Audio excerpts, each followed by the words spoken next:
Bonjour, je suis François Collomb, je suis le CTO de Vulog.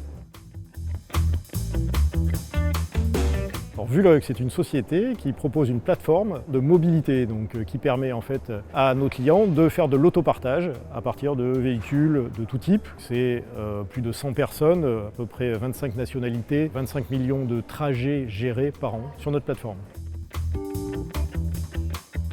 Alors, s'il y a un conseil que je peux donner, c'est qu'une start-up qui démarre avec une idée fantastique, mais qui ne la vend pas, c'est une start-up qui va mourir. Donc il faut que ce soit une idée qui, dès le début, dès vraiment les prémices de l'idée, soit déjà vendable ou vendue. Donc il faut tout de suite trouver un premier business et ensuite construire par-dessus. Quand je suis arrivé à Vulog, il y a 3 ans, petit à petit, on a refait une plateforme puisque celle qui était auparavant était un empilement de couches successives et qui était difficile à maintenir. Et si on peut en avoir peur, il faut se dire que voilà, au bout de quelques années, on refait.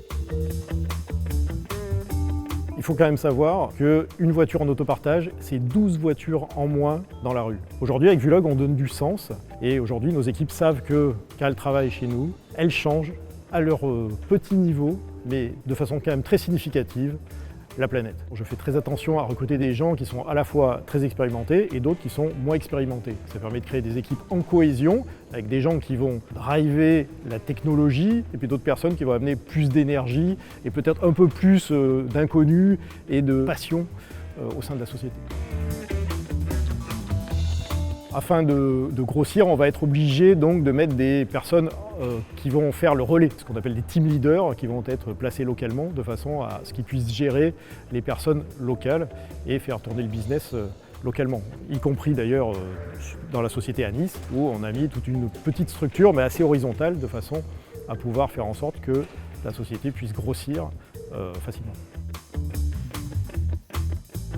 L'aide d'un investisseur, il l'apporte grâce à son réseau, grâce à sa compréhension, parce que généralement les investisseurs sont dans des fonds d'investissement qui sont sur une thématique particulière, donc ils vont pouvoir nous mettre en relation avec d'autres sociétés, nous faire ressortir des points sur lesquels on devrait porter attention, parce que nous sommes toute la journée dans le business et dans l'opérationnel.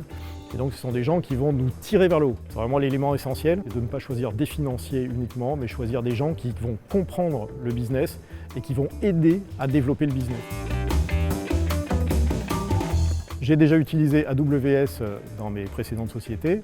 Il se trouve que chez Vulog, on utilisait un autre hébergeur, mais on avait des problèmes de stabilité. Donc grâce à AWS, on a pu proposer un système extrêmement stable et en plus reproductible de continent à continent. C'est-à-dire qu'une fois qu'on a déployé notre infrastructure en Europe, on a pu la déployer très facilement en Amérique du Nord, mais on a pu aussi la déployer très facilement en Chine.